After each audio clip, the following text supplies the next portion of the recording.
Sorry about that. Just standing in Wuji for a couple minutes here.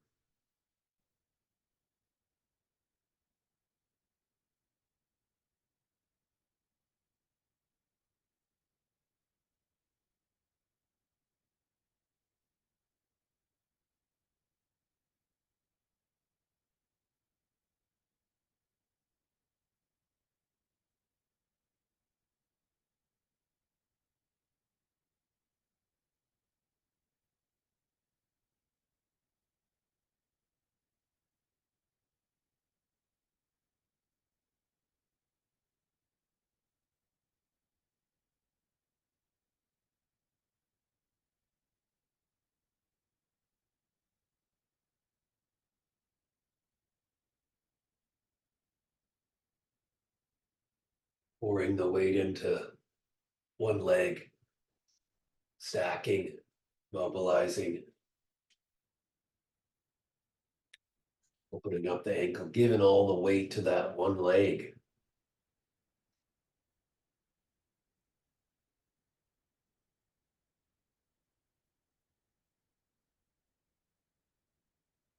Hey, Tom. Good to see you.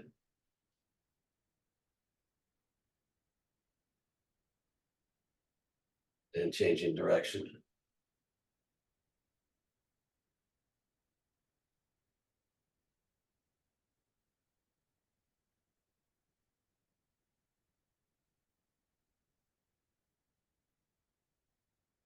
Pouring the weight under the other leg, stacking, finding the ground and giving ourselves to the ground, and then letting the upper body just shine upward. Stacking the body.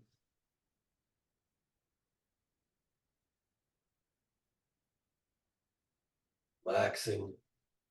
Simple.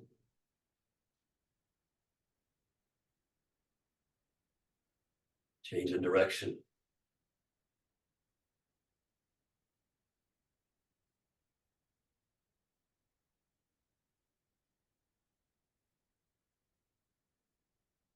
And the knees. Warming up the knees a little bit.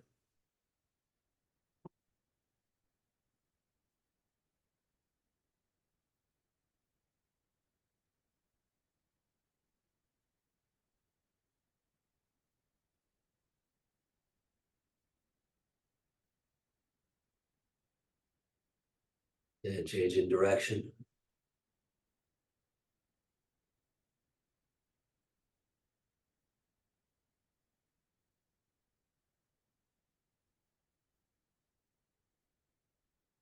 Great. And hip circles. The head stays in about the same spot here. Anywhere I'm feeling drag on my system as I move, like maybe as I move my pelvis, I can feel it pulling from, the base of my skull. Could I somehow soften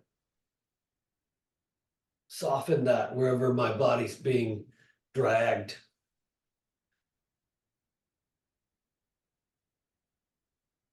Relaxing,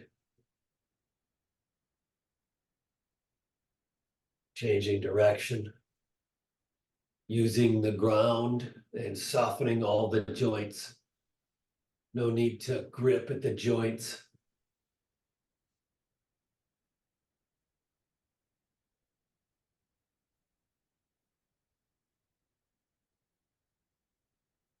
And then little circles. So I want to arch and curl my lower back a little bit here, just to see if I can mobilize the pelvis a little bit more.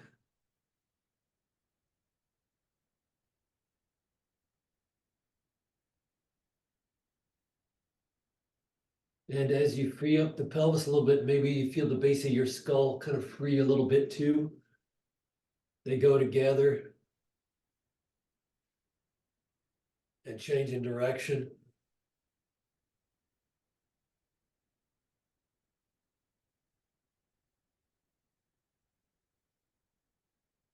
Not forcing.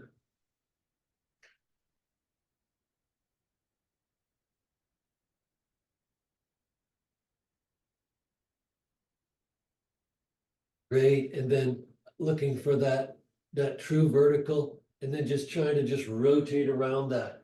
Let the arms go.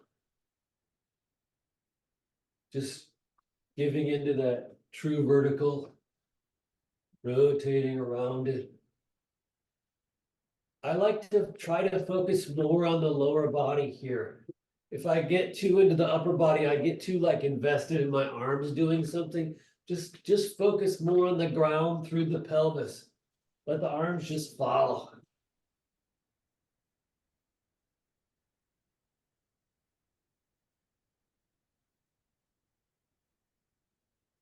Relax.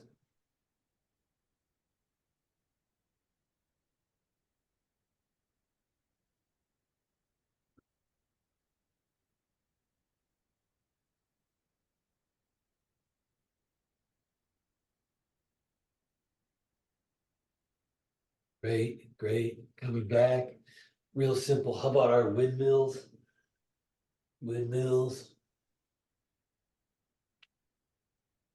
Using the ground to initiate all the movement.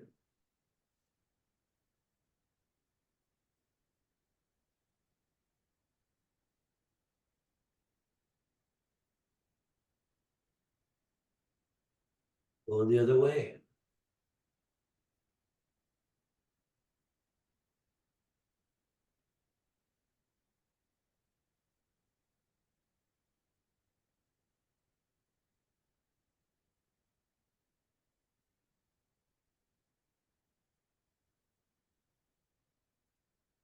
Great, great, great, great, great. How about we do just a little shaking, just a little jostling of the body. Anywhere the body's a little bit rigid, I'm just gently shaking it out.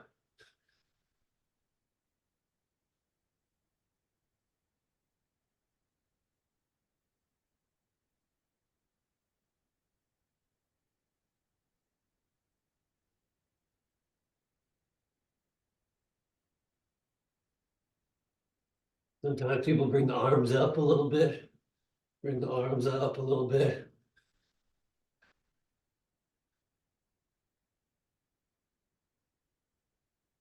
And then maybe you can imagine someone's just taking the tendon and they're just shaking you up and down from the tendon.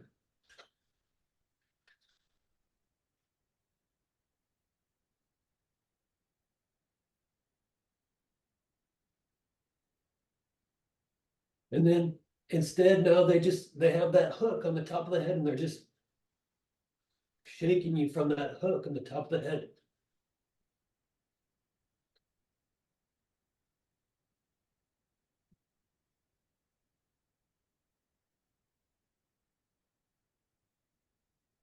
Great, great, great, great. Coming back. Hey Anna, coming back. Let's go into our Wuji.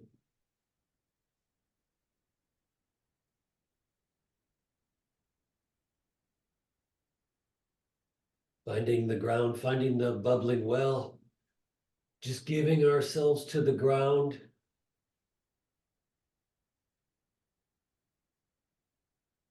Let the lower body just be magnetized. Try to relax more and more and more into the ground. The knees are bent. Feeling into the pelvic floor a little bit. A little sense of awareness, a little sense of engagement there, but not force. And the tendon. Just really curious about that area. Let the pelvis be really neutral. Is it tipped this way, that way, forward, back? Could you just make it, again, just neutral like a fishbowl that's not tipping forward or tipping back?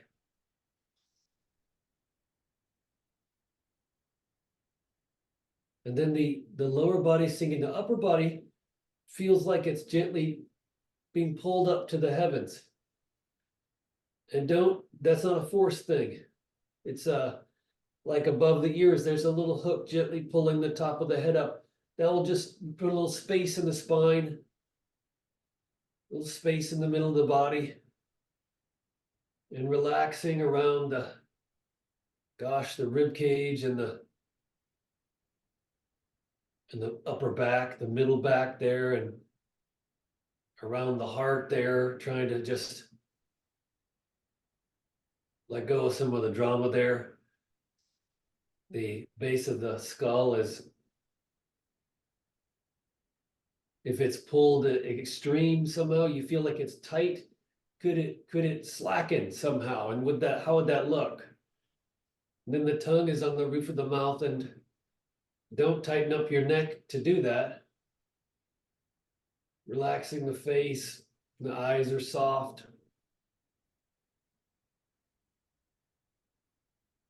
The top of the head is being pulled up gently.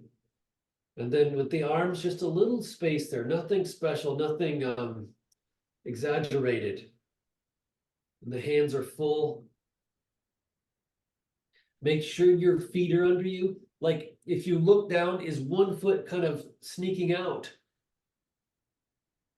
And don't force it, but I think, sinking through that quad, sitting down through that quad and softening the joints. This is really not easy.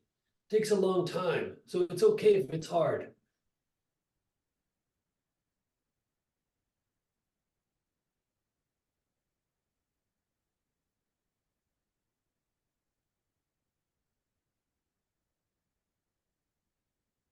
Let's do three postures here. Hugging the tree, holding the great ball, and then holding the ball out front. Let's just do those as our structure today, sinking into through the quad, sinking down, and hugging the tree when you're ready.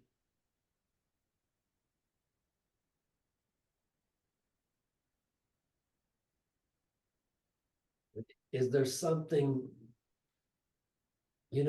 something ineffable happening, something interesting happening there? As we stand here, we cook a little bit. Is there something going on? And just being really curious about that.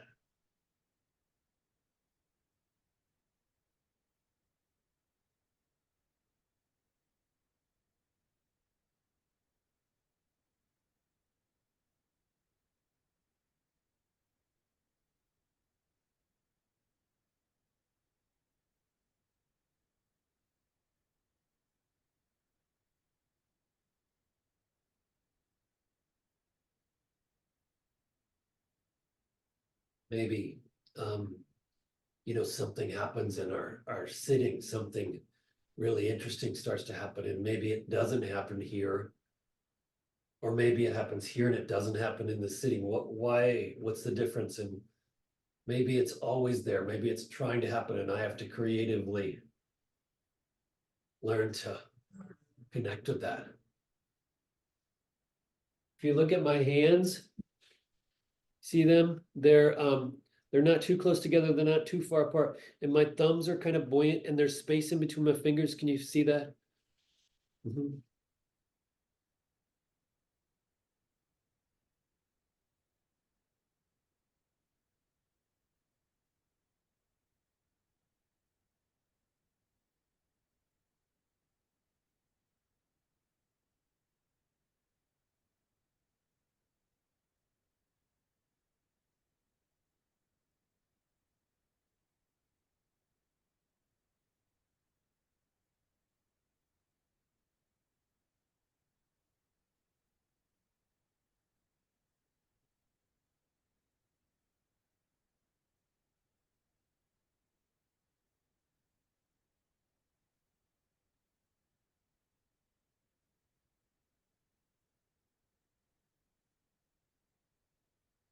For me, when I was back in Japan, I'd sit so much and then I do the standing and then they started to kind of just become the same thing. And that really helped me to see that, it wasn't really about seated meditation or about something special in that. It was that this thing's always trying to happen. It's always there.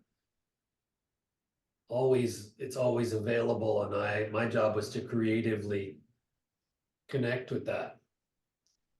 And with the standing, I felt like it helped me to bridge into my daily life more.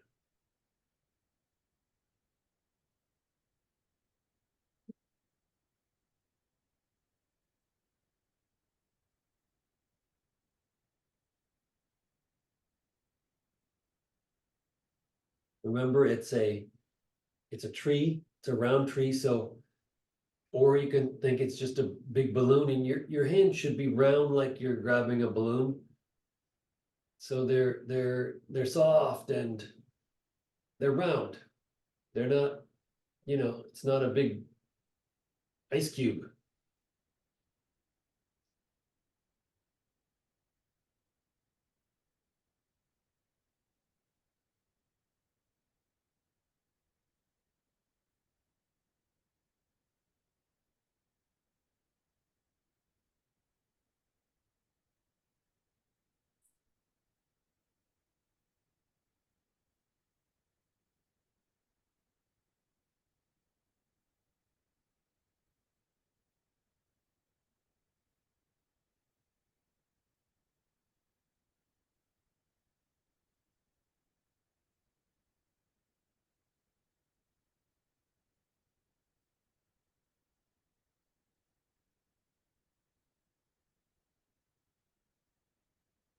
Of course, we're stacking from the ground, we're relaxing, and we're letting go more and more, we're relaxing more, we're wherever we're gripping, we're seeing what happens if I don't grip there.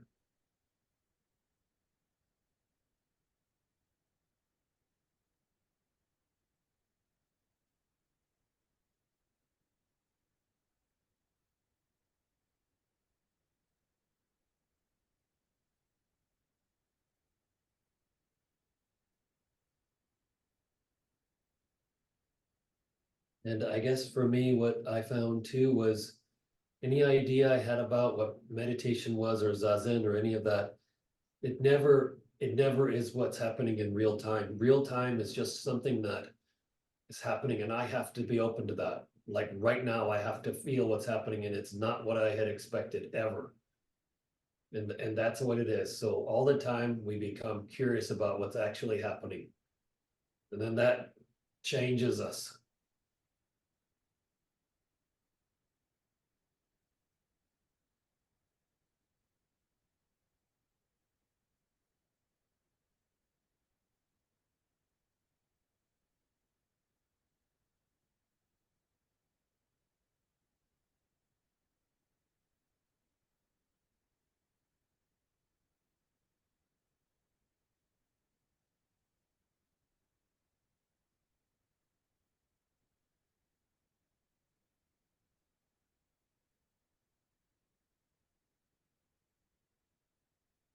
Right? And how about holding the great ball?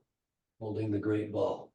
So my hands are facing my body here. Okay.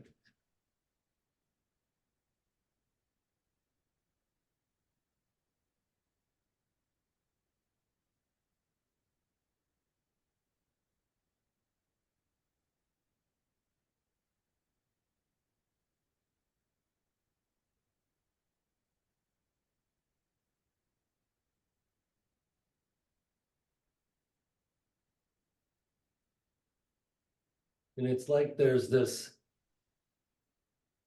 bubble.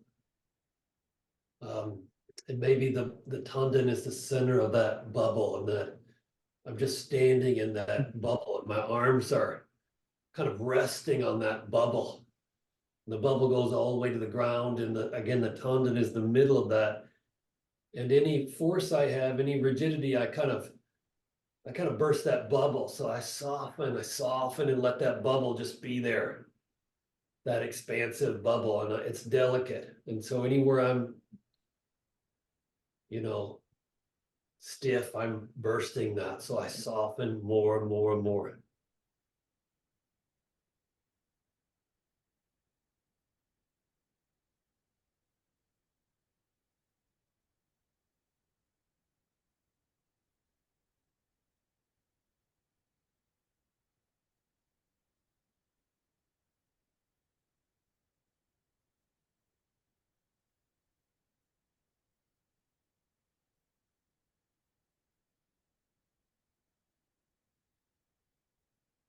keep finding your feet, keep finding the dynamic posture. It's, it's not about putting yourself in a posture and then locking everything in place. It's dynamic. We're continually finding it, continually um, letting the barriers down.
And if you hit your limit with this posture, that's okay.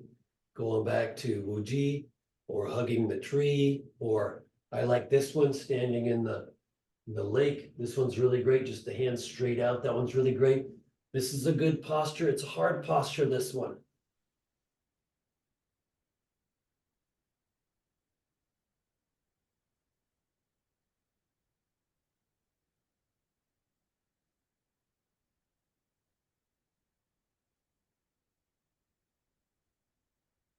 Yeah, so if you're doing the one standing in the lake, again, we're sinking and then our hands are straight up. So that means I'm not being dragged down by those hands. I'm standing upright and my hands are straight out. For those of us in this one, let's stay in this one, those of us that are doing this, but if you hit your limit on that one, go on down to that standing in the lake.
Relaxing.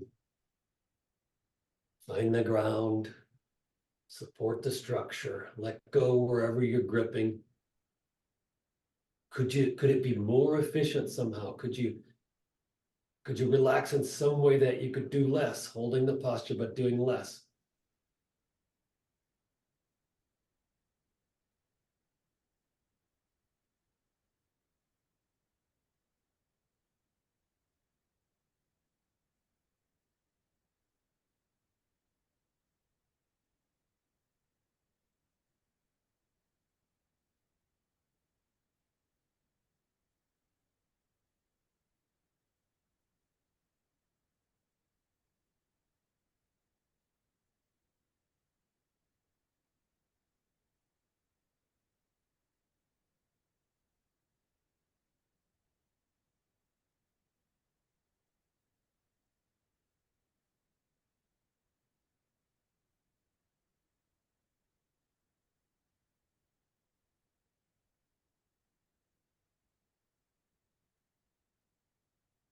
Great, great.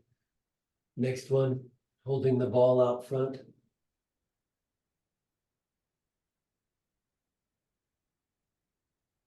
This one, my elbows are slightly out here. And that kind of puts the pressure a little bit onto my back and my upper back, and then it makes me have to let go there.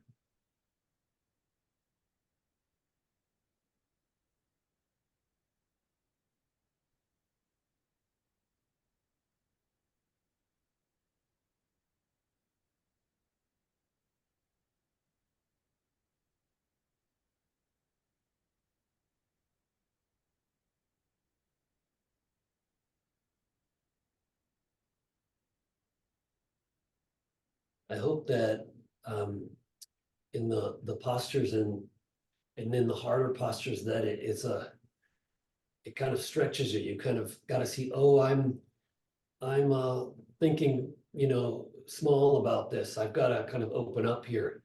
In a way, the postures, they create this friction where we've got to let go of our notions of what's happening. Oh, there's something else going on here. I've got to let go there. And the postures, they put that friction in the system, so we have to let go.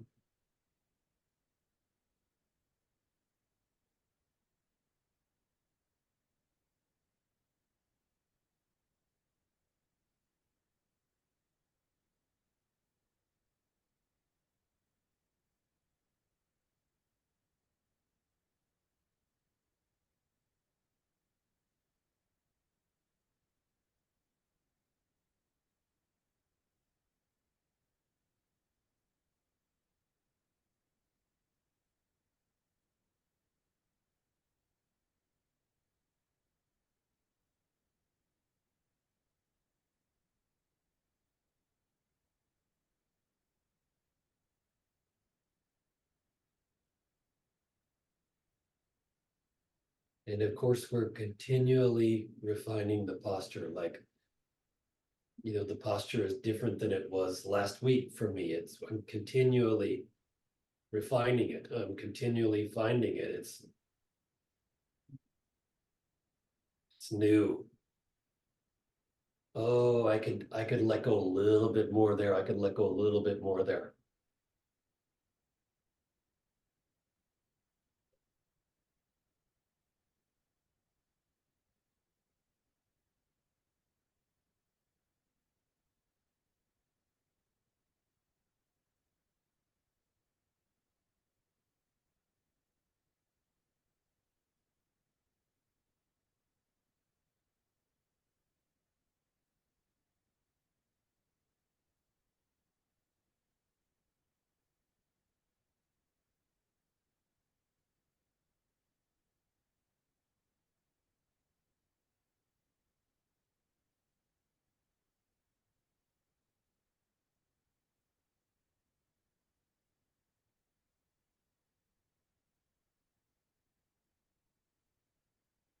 And maybe you didn't notice, but there you are, and something something's happening, something's moving through.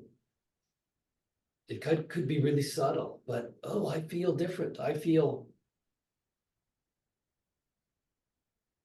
there's a charge there, there's a light, there's something dynamic happening there that I'm not really familiar with. There's something going on here. Could I let go into that? Could I let that happen?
Great. Coming back to Muji, shake off if you need to.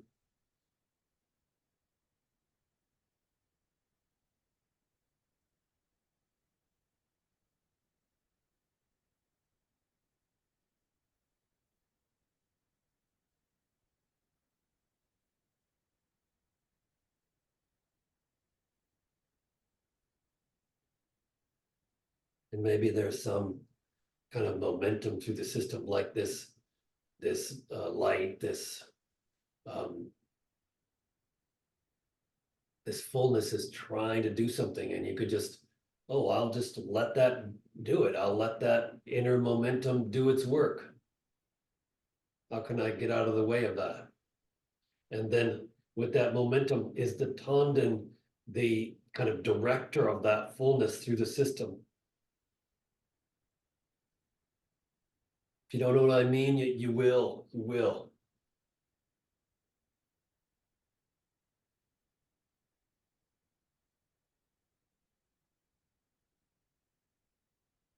Let's take that ball out front and let's do a little bit of movement. So can my movement be in harmony with this inner momentum or this fullness as I move? Can I stay open? Can I let this inner fullness through as I move? Or do I lock it down? Do I kind of block it? Do I dampen it by moving? Let's just take that ball around in a circle around the body. So like a whirlpool, I'm taking that ball around and I want to feel like I really am I'm holding a ball. And then, of course, feeling the ground and using the ground as the wall to move from and letting the upper body stay really open and upright and expansive, not with any force, but just for me, if I move too fast, my upper body starts to kind of lock up. So I've got to kind of respect that fullness through the system.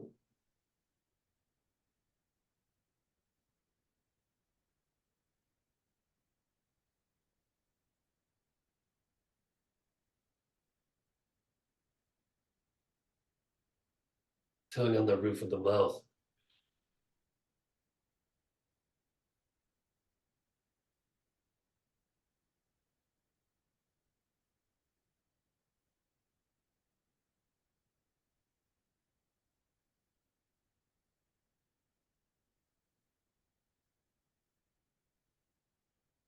Maybe you discover something in your sitting or even in the standing, and then how could you keep kind of working with that with movement? How could you keep exploring that through the movement? Maybe that's really tricky, but a way to kind of this is a way to kind of explore that.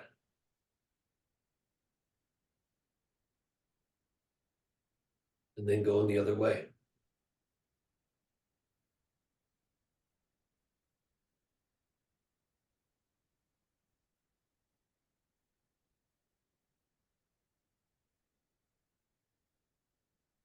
Tongue on the roof of the mouth.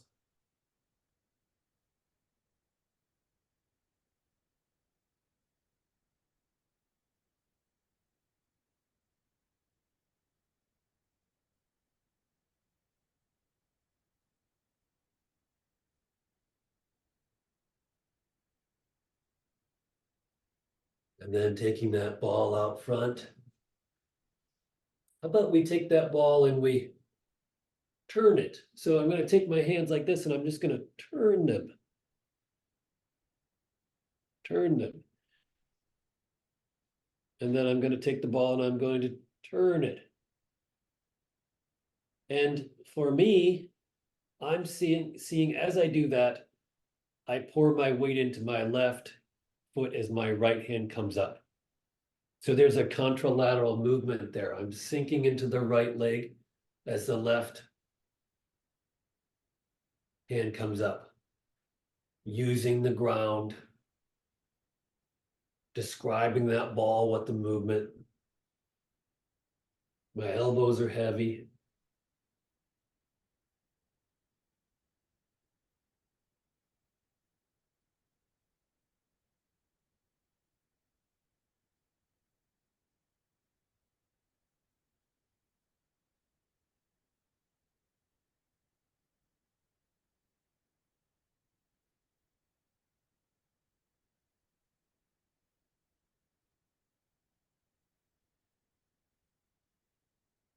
right? And then coming back to holding the ball. And now I'm going to take that ball and I'm going to, here's my hands, I'm going to go like this.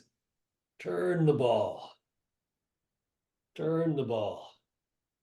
And then turn the ball the other way.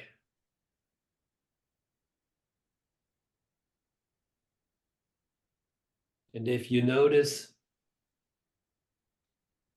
now as I sink into my left leg, my right hand comes back. So there's a contralateral movement. I'm sinking into my right and my left hand comes back. And you can play with it. Like if you try it the other way, does it work?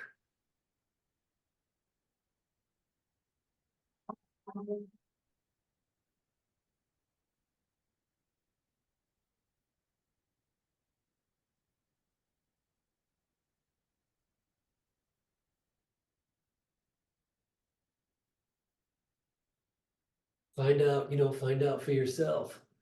Oh, as I do this, it starts to feel something becomes more clear. Oh, that principle starts to show up. We're looking for these, these principles to be something we experience and we understand them through doing them, not some idea.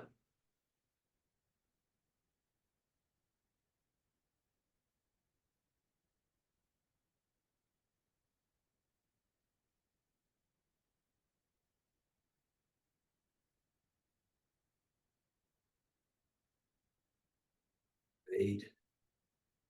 And then letting the hands go and pouring my weight into that the left quad down through that left leg. And then from there, I'm letting my right arm come across the body. As I turn to the right, my hand turns and I'm pouring my weight down into that right quad, pouring down into that right quad. And as I do that sinking, I'm coming back to center as my hand comes across the body.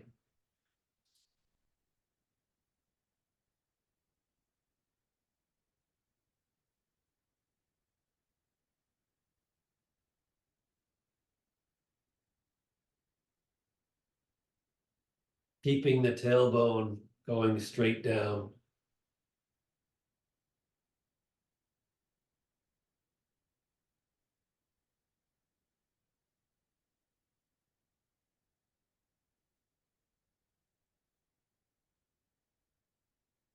Any tension I've got, and my arm is in the way, anyway, I'm gripping, then I'm not letting this fullness through my hand. So, oh, I've got to let go of my elbow. I've got to let go of my forearm. I've got to let go of my pelvis there. Oh, that's in the way. We can constantly see, oh, it's not coming through there quite as well. I could relax there and the chi could fill my hand, could fill the top of my head.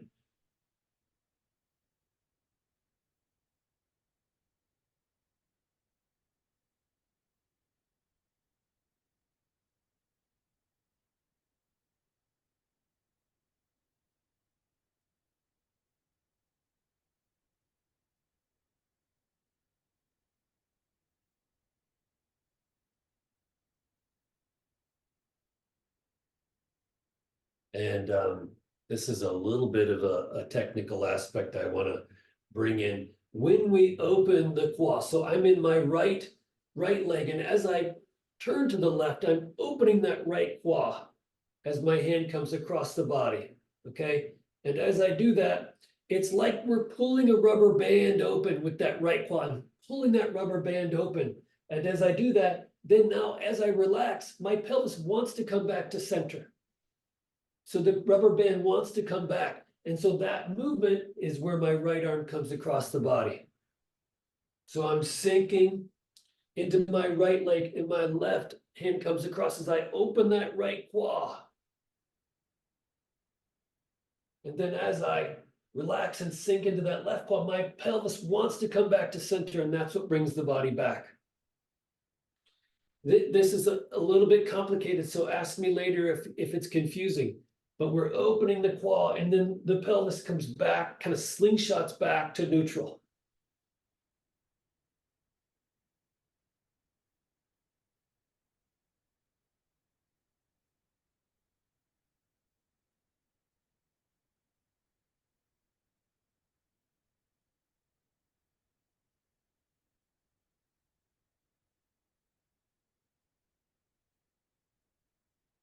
Great, great. I would love to take a few minutes and just stand in Wuji or non-directed. We're cooking in the immersion. I really hope you're taking a little bit extra time and just taking that time to, maybe you don't understand it, but you're just cooking. Somehow there's something happening. I take a little longer in the postures, and even if that's just Wuji, and oh, something different is happening.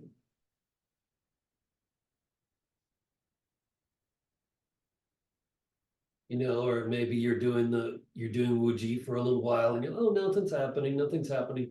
And then you're there for a little longer and you feel like, oh, something's changed here. Something has ripened in that, or something's overflowing in that. Take the extra time if you can, please.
Wait, wait, let's take our three big movements here, gathering.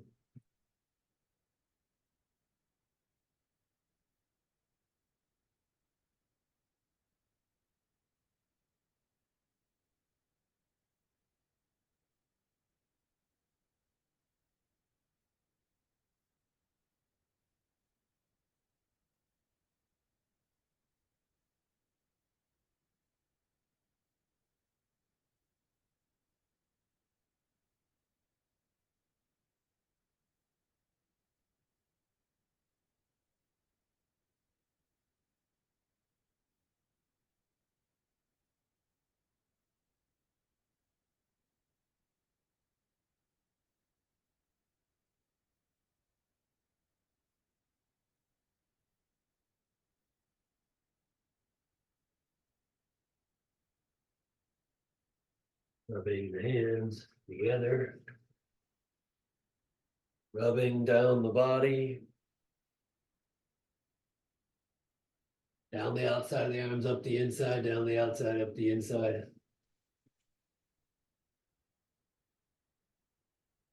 Keep the kidneys, down the outside of the legs, up the inside, down the outside, up the inside, down the back of the legs, up the front, down the back of the legs, up the front.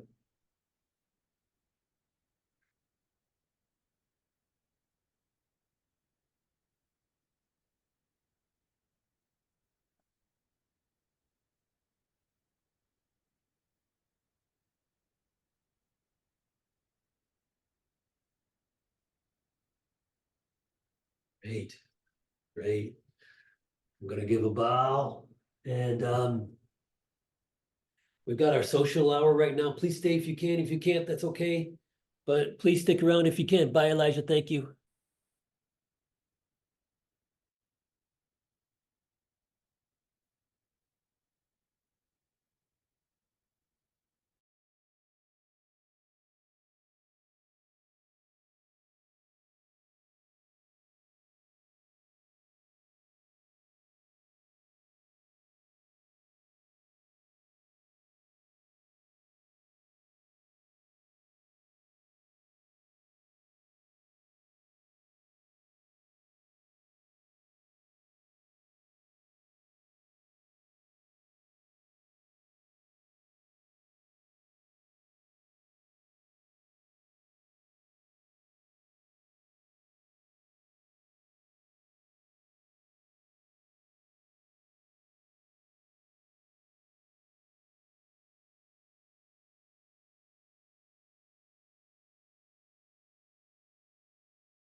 I have a lot of back-to-back meetings today, so I'm gonna be on, but I'm gonna make myself something to eat and listen, so I'm turning camera off.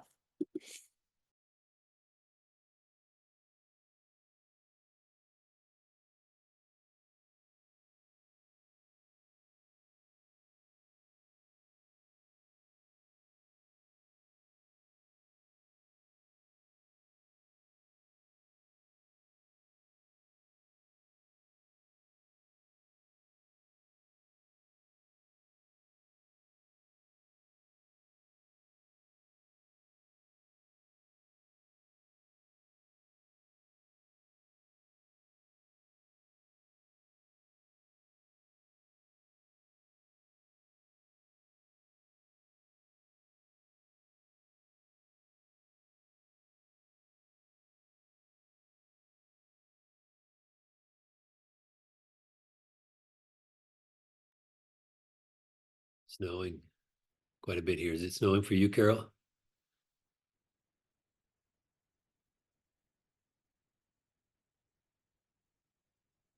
Just, it's, it's more like rainy snow. Yeah, yeah, You have full on snow. yeah, Oh, yeah. yeah. Yeah, collecting a little bit, Oh, but I don't think it will stick. Or, yeah. Thankfully. right, right. Yeah. David,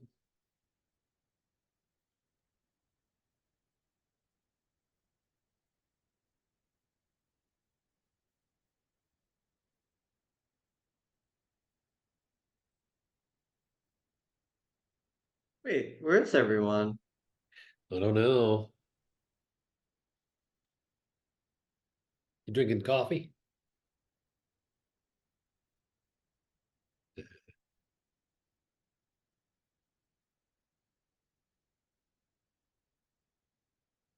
Give it a minute or two here, but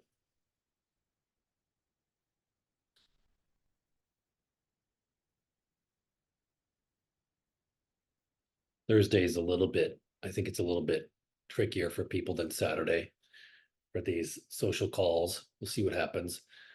There are a couple people who can't make it to the 8 class right now, but they can come at 9, so hopefully they'll pop in. I will probably be limited on Saturday as to what I can get in, but that was already, you already knew. Yeah, yeah, yeah.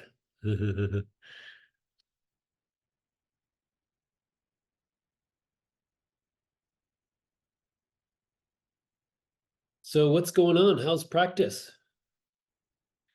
Questions?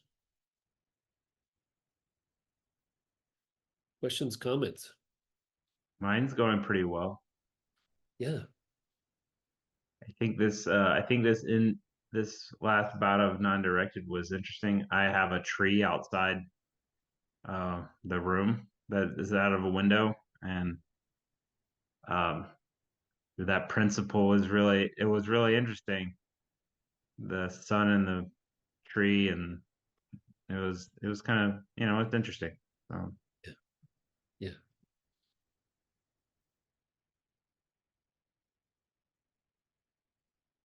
Yeah. I've got, some kind of full on snow here. I guess can you see it there? Well, yeah, I see it. What's the temperature like? It's not bad.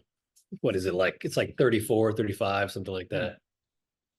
That's interesting. Yeah, it's getting down to 8 usually now here. So 8 and 12, and no snow. Nothing fun. No fireworks, just boring old cold, You get a lot of precipitation there, right? Like it's basically a rainforest where you are, right? Typically. It it is, we don't get a lot of snow, we get a lot of rain, and then we have a big drought every summer. So it's very, very dry in the summer. Okay. So that whole idea that it rains all the time in Seattle is a little bit of a good lie. You know what I mean? Because Yeah. summer is actually really gorgeous here. Actually, it's too dry. It's dangerous dry. So we have our, our fires that happen because it gets really dry here. Is that because of the mountains that like on the that are stopping the rain coming from the east? Is that what's going on? Do you think? I don't know anything about your weather patterns. Um, Because it's kind of a desert. There's kind of a desert across the mountain range, and I'm wondering if they just get more rain in the summer. Maybe I don't know. I don't know. I don't think they get a lot of rain over there, and the eastern Washington is kind of yeah, it's pretty really dry over there. I think this summer. Maybe I'm wrong. Carol, do you have a thought about that?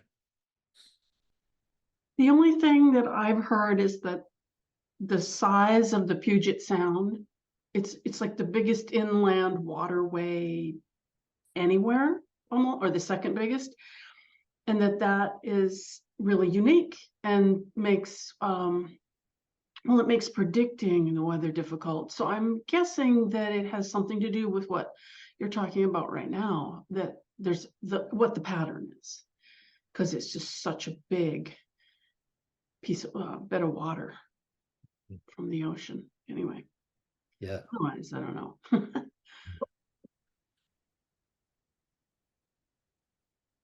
Yeah, I went up the Puget Sound David? once. I was just saying I've been up the Puget Sound one time, and it was cold. There's a lot of wind. I don't know if that's normal. When I was there, it was really windy down the sound. I don't know. It got up to like 60 to 80 mile an hour winds down. I don't know if that's just normal, but it was kind of crazy. Anyways, Can be from time to time.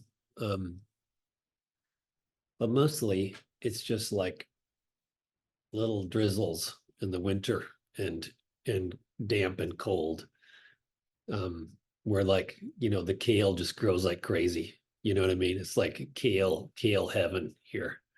That's what it is, and in the winter, the kale just loving it. So it's like that here. It's just real mild and cool.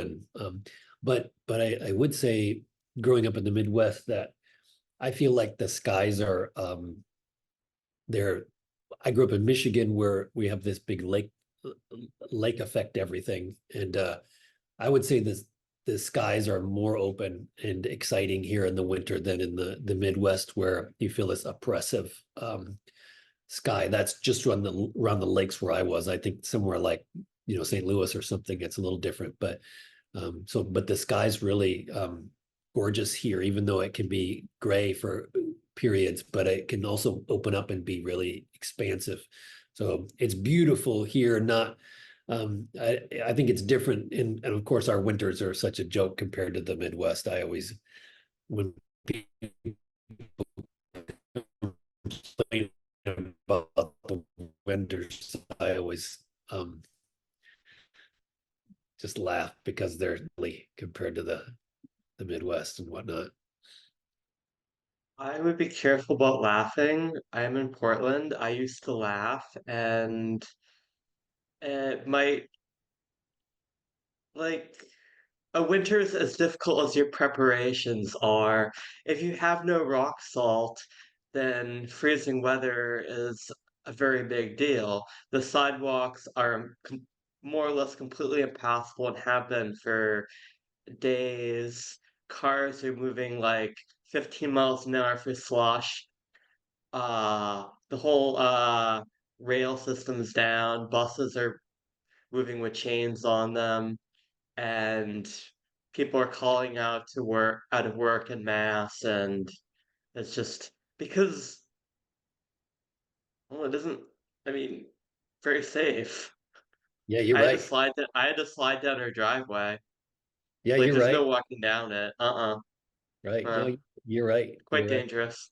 Yeah, no, you're right. I And shouldn't. we got like an inch of snow, but maybe Yeah, two, but it doesn't matter. I hear you.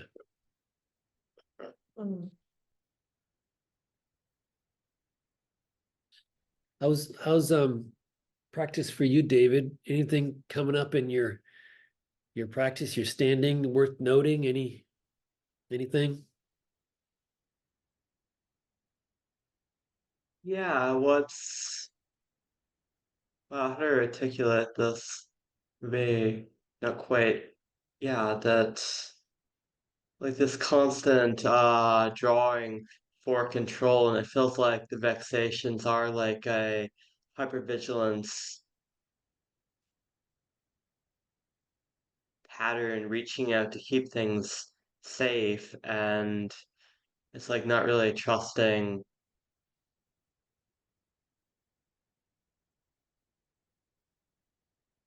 What's coming up to me is there's like this sense of just not having a back, or not really like not having a back, but like just having like a sheet of tension for a back, and this confused sense in the body of being too open in other spaces to contain this.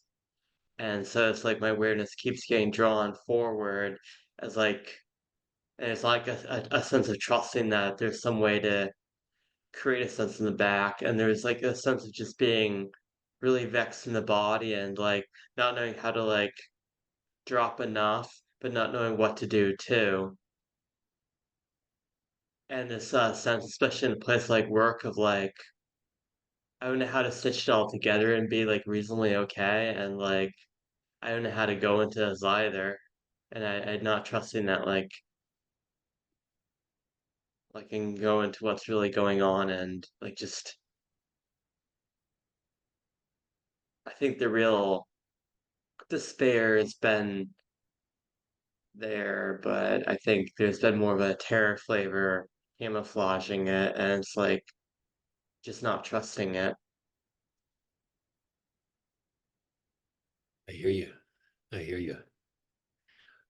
I like what you said though about like your back, and I think that's interesting. So wow, you could, maybe there's like a way. That's part of why the body work is the body practices are so great, because I could actually begin to feel my back, and that, that's a physical, that's a felt sense way of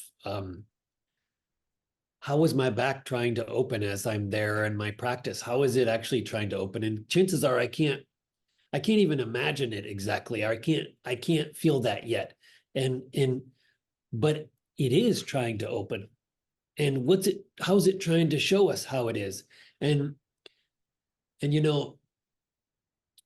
letting that process happen, in as strange and wild and as it is, that actually gives us the faith to be able to bring that into what we're doing in our life, like at work. Like, I actually let my back open, and somehow that kind of started to open. And then, I saw I can relax, and I can be in out in my life and relax. It sounds like it's abstract, but actually it becomes much more real in that way. I learned to relax through this, and then I was able to more and more let that my back open, let my whole system. I could trust it. It showed me I could trust. I could have faith in that. And boy, that's that. And so in that way, it's a physical way of working on our fears and our shit. It's powerful in that way. I like it because it's so real in that way. Because abstract stuff is really tricky to actually, rubber hits the road with it. So doing the physical work, it gives us that real felt sense of interacting with it. And sorry to babble, but maybe that gives us that faith, and then we're still totally scared, or we're still totally, in our life, we're still intense in some ways, but we're kind of okay with it. Like, I got this thing that's happening. I'm actually okay. And that stuff starts to quiet down, and it doesn't mean it's like, totally gone, especially for a long time, but it's not quite as demanding. It's not quite taking the whole show. And that changes us. And I actually see that in you over time, that there's this stuff that's there, but then there's also this other part that's like, it's more in the game. It's more involved in your everyday situation. So that starts to take over more and more. I think that's really interesting. Starts to take over more and more. What's that? What starts to take over more and more? Well, okay, so say in our practice, there's something that's okay, our awareness of what's happening, and we're dealing with what's happening in our practice, and we've got these issues and these thoughts and this Mhm. frustration. And then there's some kind of brightness that's there, like Mm-hmm. isn't even I don't even know what that is, but it starts to kind of be more a part of it, and it starts to kind of melt some of this other stuff. It starts to kind of that stuff starts to become less of a hook, less of a all that drama we've got there. It starts to mellow. It starts to be like it may still be there. It may still be intense, but it's like not quite as important anymore because we've got this aspect of like freedom and brightness that's there, that's coming through. And so it's not like our stuff all goes away necessarily. We can work with it when we need to, but it starts to be a little bit less where it's so demanding and so in control of everything. And then we can start to let this other aspect come through more and more, and that stuff starts to fade. Do you follow? Yes, and I think yes, this makes a lot of sense in context to the original question where, yeah, I think sometimes things are really intense, red hot, and maybe actually like going into the body, trying to sync, etc., amplifies that. Like it promotes like or brings up like a wave of reprocessing, dissociation, etc. And so it's like, all right, so then everything's coming up at work. And it's like, well, it just like if I really go into it and like, all right, and then there's like the layers. But yeah, it's like an interesting thing of like safe spaces for practice and how much of life is a performance by varying degrees of necessity.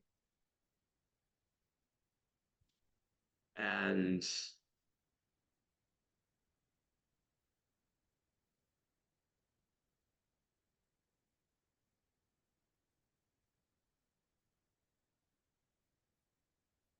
yeah, Mhm.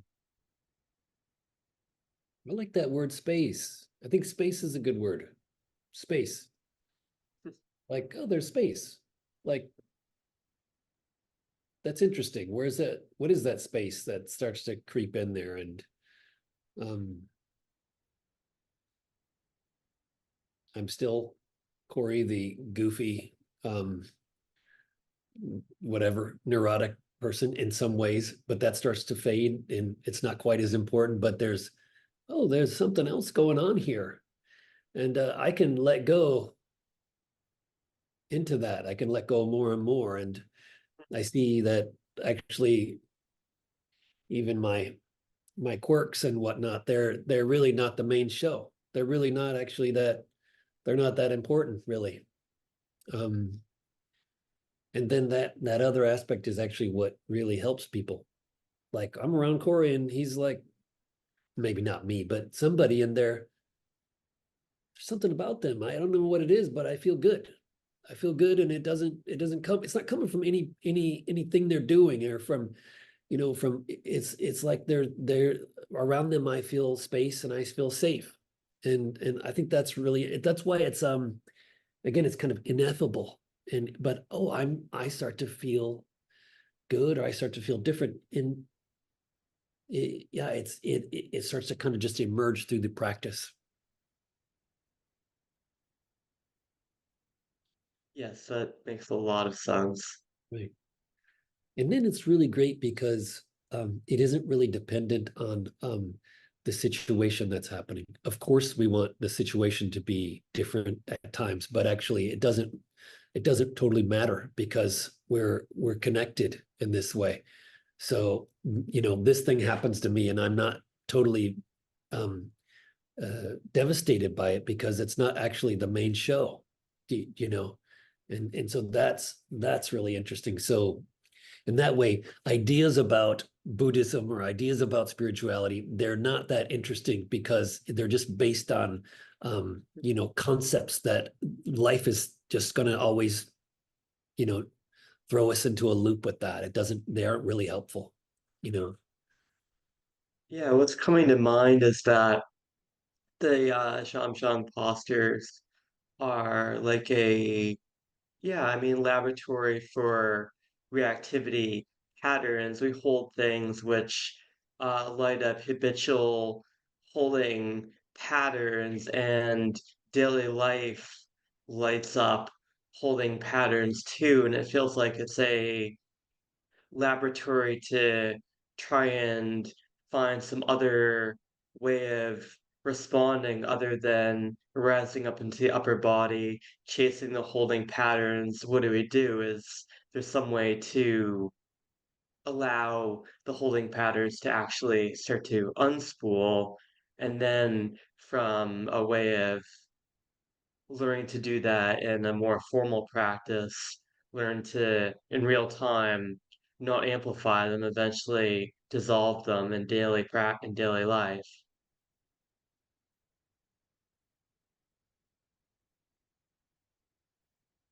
Yeah, I mean, I think that definitely happens, and I also think that it can be a way that we can see, oh, what I thought I um, was this person walking around, dealing with my issues, etc. Maybe actually I'm much more than that, and that's what this shows me is that or maybe what I thought I was, or what I thought my body was, or my issues. Maybe this shows me that there's something else really going on, and and so my stuff, I need to work on it obviously, but it's not actually what I am. I'm something bigger than that, and I think that's really interesting. Um, and then we also have to do our healing and all that, but just focusing on that stuff, it seems like it's a little bit like chasing the tail, but actually there's a bigger context that we can see through this, and then um that gives us a real different type of faith that that we can kind of Feels move. like whatever that mystery is seems to be the very healing force. Like it's something beyond the personality that the personality and its hard edges melt into. And Yeah. it's like, don't know, can't taste it, touch it, see it, whatever really, but it's like there's some kind of refuge.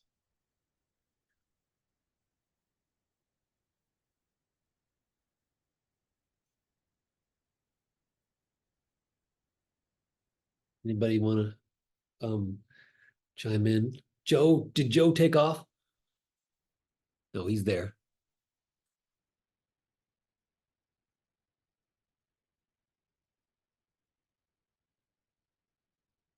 Anybody want to chime in about any of that?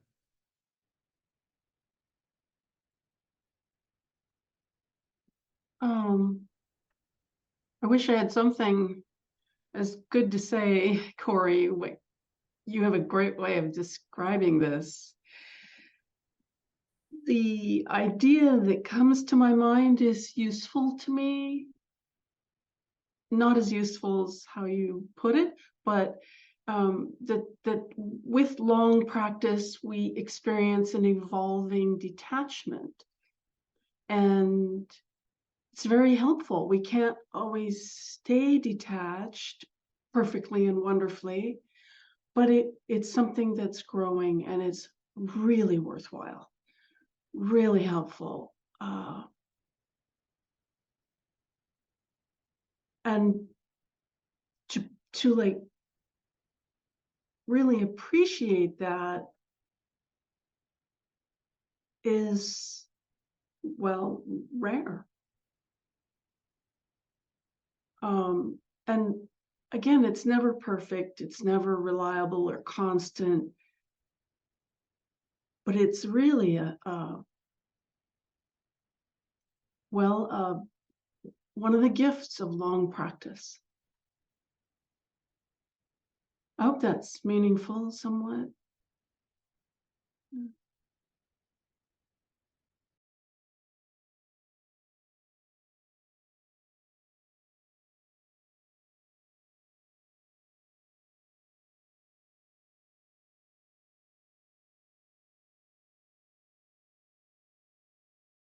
Yeah, great.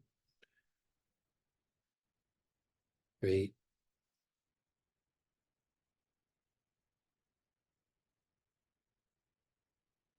I'm gonna bug Joe again. Joe, how are you? Hiding. You gonna answer? Yeah. I don't know why my camera isn't working. It's been like that on the Discord as well. I don't know. Really? Must have to change the settings or something. Oh, Um, but yeah, still a bit sick. So I've not. I asked you to start your video. Sometimes it'll help if I prompt it, but maybe it won't. Yeah, it came up, but it's You're sick still? yeah, not as bad, but it's still a Yeah. bit sick. I'm not. Yeah, not been practicing formally much, Yeah. but just doing what I can, really. Yeah. Yeah. Um, yeah, not too much to say really. Just want to. I guess before I got ill, it was. I was doing all right. Like,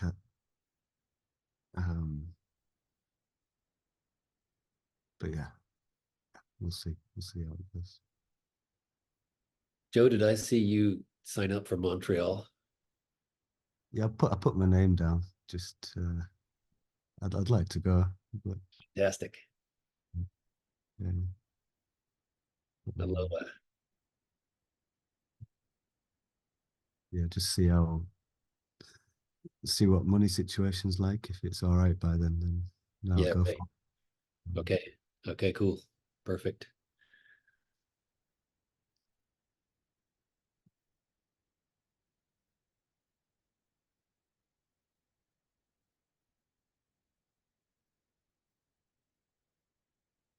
I have kind of a technical question. Great. I noticed that when we were doing the moving side to side, that my 1 foot lifts, and when I was looking at you, it looked like your feet were staying on the ground. So I don't know, like, do I force it to stay, or do I just notice that it's lifting, or? Which movement? Which one? It was one of the last ones we did. It wasn't the ball, it was something else. What did we one? do? Maybe it was, yeah, no, Oh, it was like this? I think it might have been, no, maybe must have been this one. This This one. one. Yeah, that one's really hard. Okay. Well, you know, we want to use the ground. And and so, I guess I'm not showing it that well, but so here I'm driving down through that left leg, and from there, from the left leg, I'm moving my right arm. But right So- now, is your right leg, or is your foot flat on the ground? Yeah, but I'm not putting a lot of Not weight on firmly, it. but it's still touching. It's not like tipped up. No, it's not tipped up. And so for you, maybe you got something in your pelvis that's um that's maybe a little bit locked up or a little bit tense, and so it could just be a laboratory for seeing how could I feel that and let go a little bit more and more and more without trying to force it or anything. Just Okay. let it be open that could keep releasing. So just kind of pay attention to it and notice it and try and relax through the hips. Yeah, I wouldn't, yeah, I wouldn't, be too forceful with it, like you said, and it'll, won't like that probably. So there's a way to dialogue with it that it will be able to listen. And, isn't that the sweet spot with it where I'm encountering it and I'm not, being vulgar with it, right? And that if I'm kind of vulgar with how I'm interacting, then my body will tighten up, right? Mm. And so how do I, gently let the space in there that could slowly let go. And yeah, the qua is just really, really interesting, and it's really hard to open.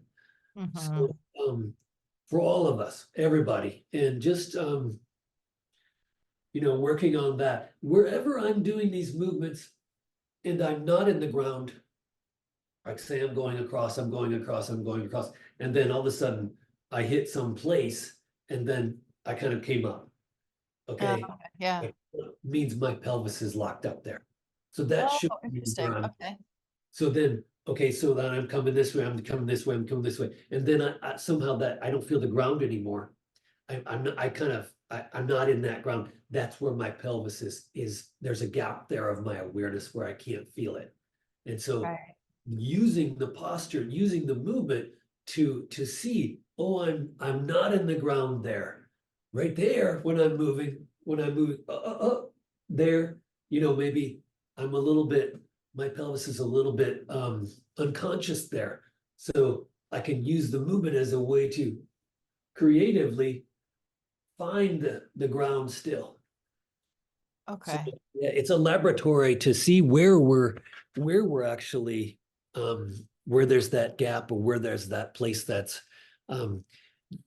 that has become compressed and unconscious, and just to get technical for a minute, what happens with like trauma or injury is that the body lays down collagen fibers, okay? Okay. And those collagen fibers, that's what makes up the connective tissue is collagen fibers.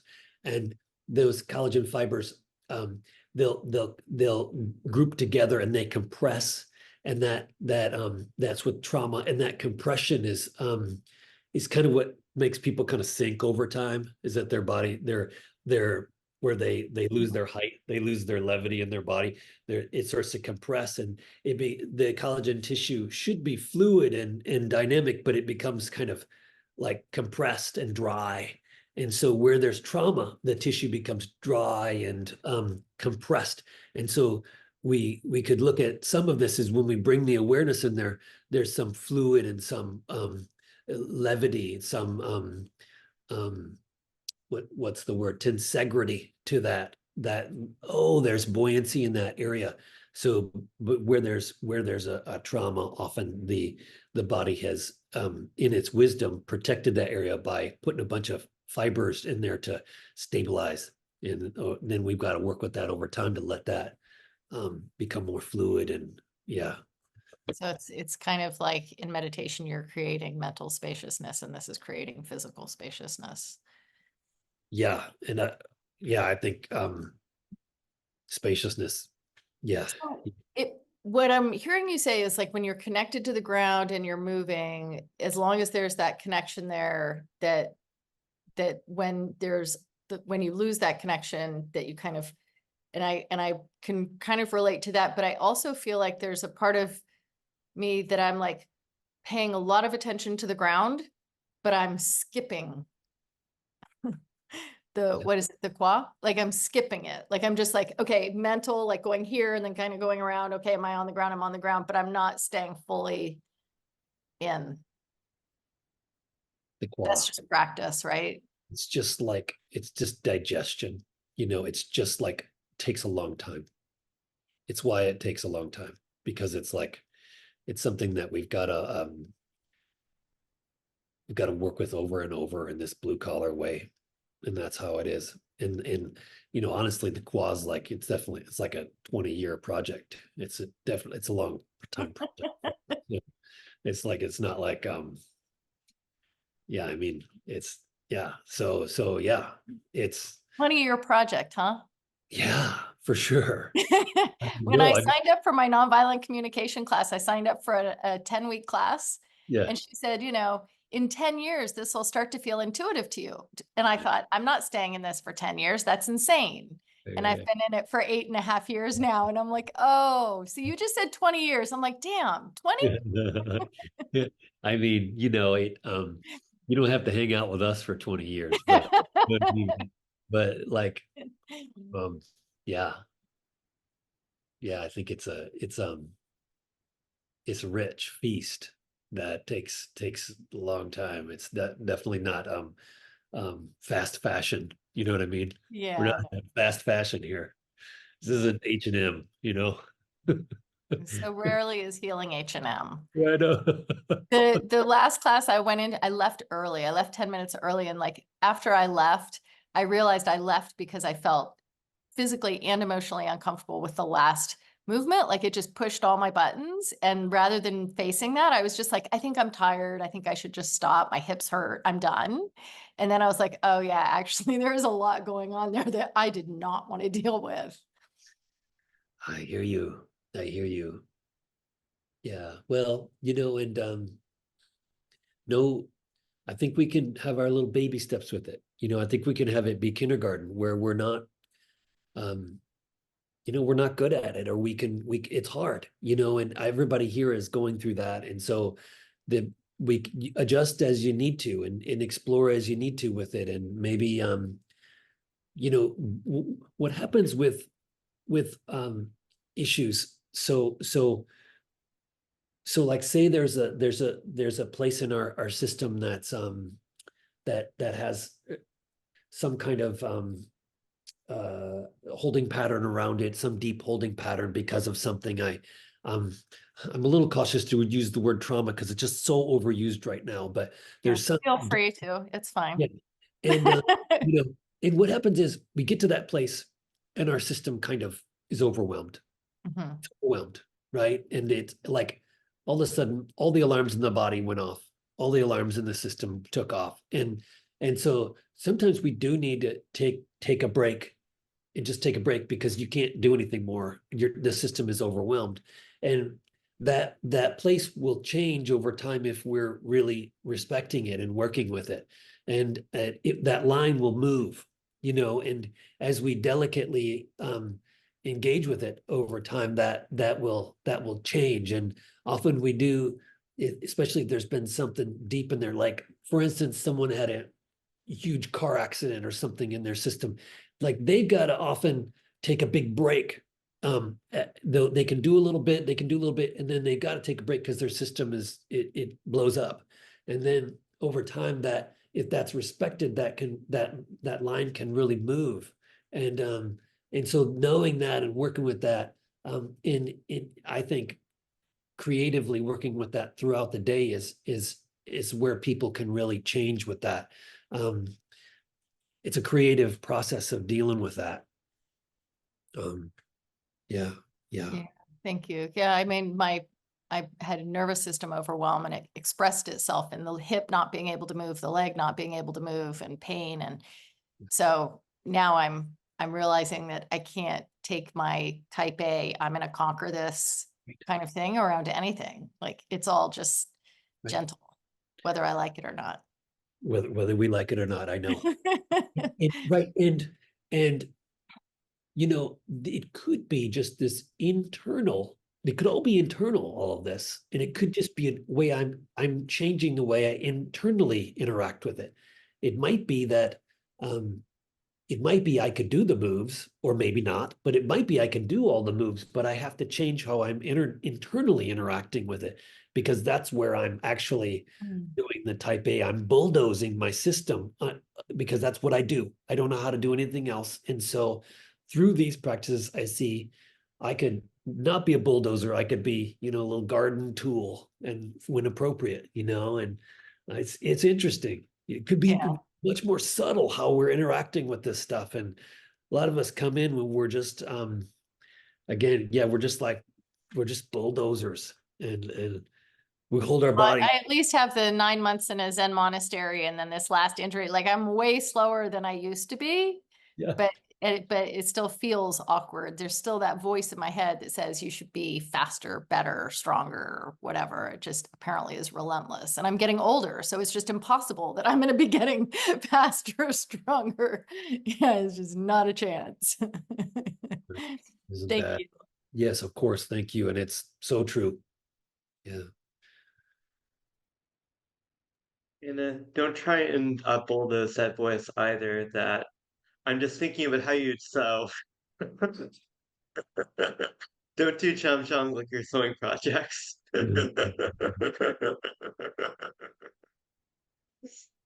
I don't have it with me. But probably my favorite poet, or at least top 5, was Nanao Sakaki, and he translated some of Isa's poems. And he said when we get older, everything starts to come alive. We're not forcing, we're not rushing out to everything, and everything starts to come to us. And there's something kind of beautiful about that too. And I think that the practice, it really can make that real. I like that idea that Yeah. really get better. Well, it's interesting, like, you know how they say as you get really older, you become a baby again, right? Like you kind of go back through that. But what I'm finding is as I get older, there's like a tenderness Yeah. that like adult life takes out of you. You've got to have the career and you got to raise the kids and you got to get this and you got to pay for college and like all these things. And then all of a sudden it's like all that stuff comes back. I don't know. There's something really beautiful about it, even if it's scary and it feels uncomfortable. I think I love that. And I think that's what the practice does. It makes us into the heart of a child. I think that's what it lets us be that. I think that's what it really does. I think that's what we're doing, really. That pure vulnerability and sweetness is what you actually see in advanced practitioners. They became soft. Yeah, love it. The Taoist idea that, like, if you put a newborn baby out in the forest, that like no tiger could scratch it, or no rhino could pierce it, because it's so soft that there's no place for it to enter. They're so vulnerable that there's nothing would happen to the baby because it's so open. And I love that. I think that's what practice is really letting us go towards, allowing us to, be like this, and you look at a little baby's arm, it's just like a little sausage, it's just so like a little balloon, and anyway, I think that's like the ideal, isn't that interesting? Like, gosh.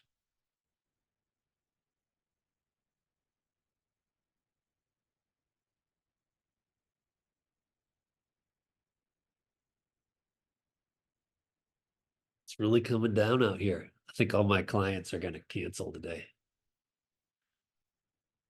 Snow. Yeah. Yeah. Well, y'all have snow. You had a storm there, We right? did, but now it's just rain and sleet. Right. But it's icy, David was saying. Really icy. Right. Like the big snowstorm over the weekend, nothing stuck to the roof of the church next door. And then with this last one, it's like every shingle is an ice block. Oh, Yeah. And they've been falling off into the street. And I'm like, oof, dangerous to walk down there. Some widowmakers happening. wow. Wow. Wow. Yeah. Well, good stuff. Anybody want to chime in more, or we got a little group here? I guess everybody was at work right now. The constant struggle to find times when people are available.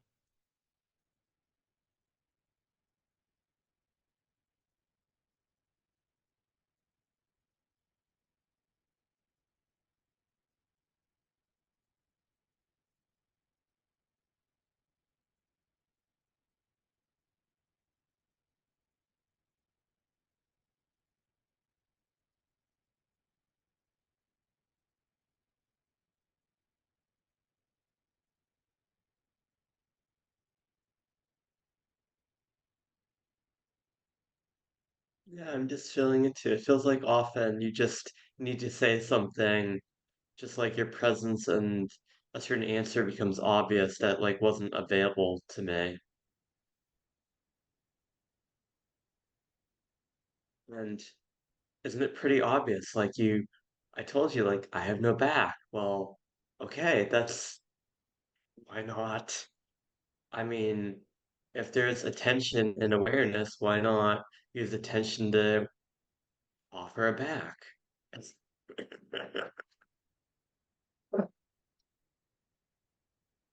Wild, right? Wild. I know. It's so true.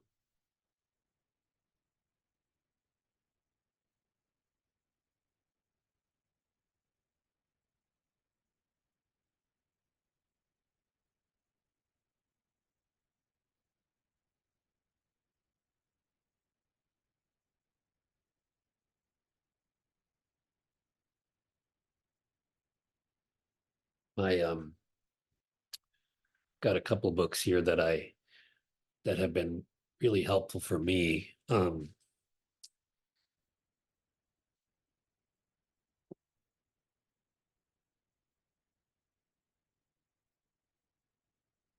The Wolf Lowenthal books about Cheng Ching. This is the second one, Gateway to the Miraculous, but the first one is There Are No Secrets. And Cheng Ching was let's see, was the great Tai Chi master who was in New York City in the 60s, late 60s. And you know, when I was living with Shoto Harada, you're often kind of a little bit confused by him because he's so incredibly intense and powerful and um, direct and um,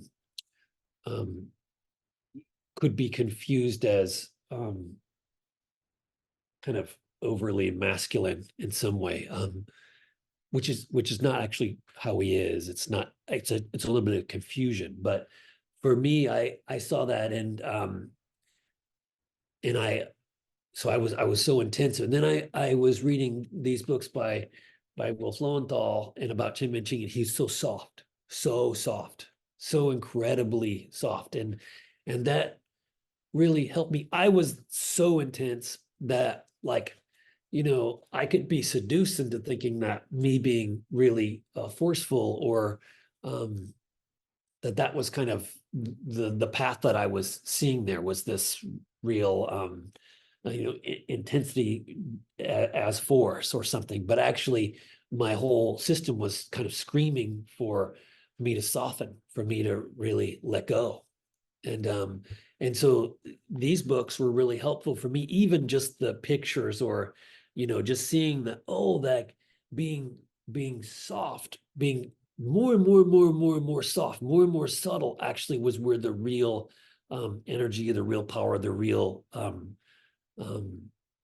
healing, the real bliss, the whole love, all that, that's where it really was. And that really helped me to change course and see that, oh, I have to deeply let go for the real power, the real energy to come through. And so actually I would be, I'm really, people in serious monastic settings, they never get that. They stay pretty they stay with this kind of I'm gonna do it. I'm gonna be the forceful one, and that can get you kind of far. It can be, but actually the more sublime stuff always comes from this real deep, deep softening and letting go. And that's um there's a concept in that in these books called investing in loss.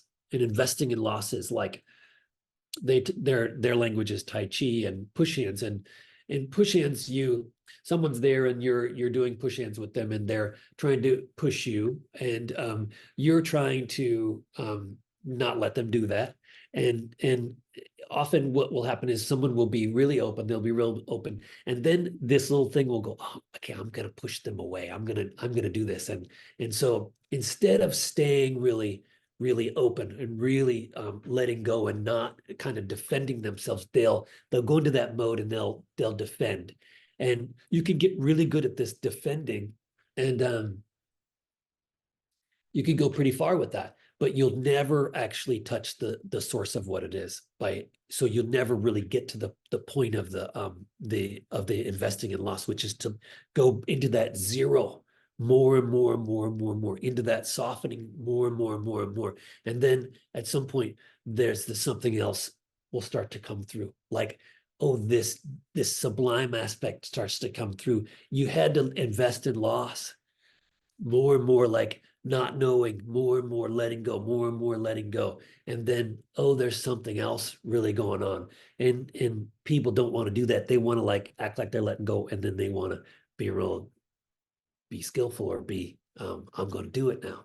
So it takes a real commitment to this, and the faith starts to come as you let go more and more, that this bigger aspect is coming through.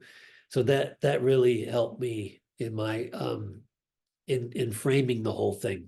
It helped me to see that, and that's when my practice really started to take off, was when I could see that the letting go is actually where the big aspect was, rather than being another person trying to be more skillful than everyone, which is a lot of what you see in some monasteries and some practice places.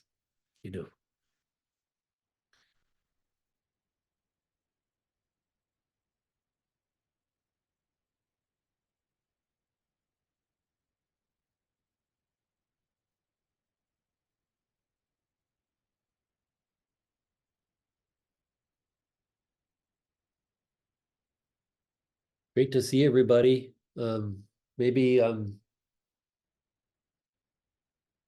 we can get a little more discussion on the Discord.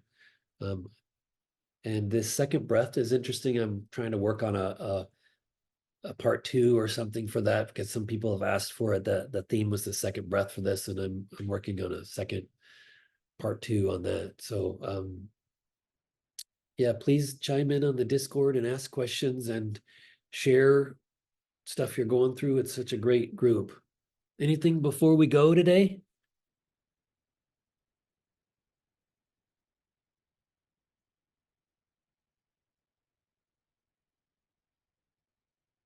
Okay. A little bit of a serious snowfall here. All right. I guess we'll see you around. See you in rooms. I'll be in some rooms today. Thank you so much. Be safe. Okay. Thank you. Okay. See you.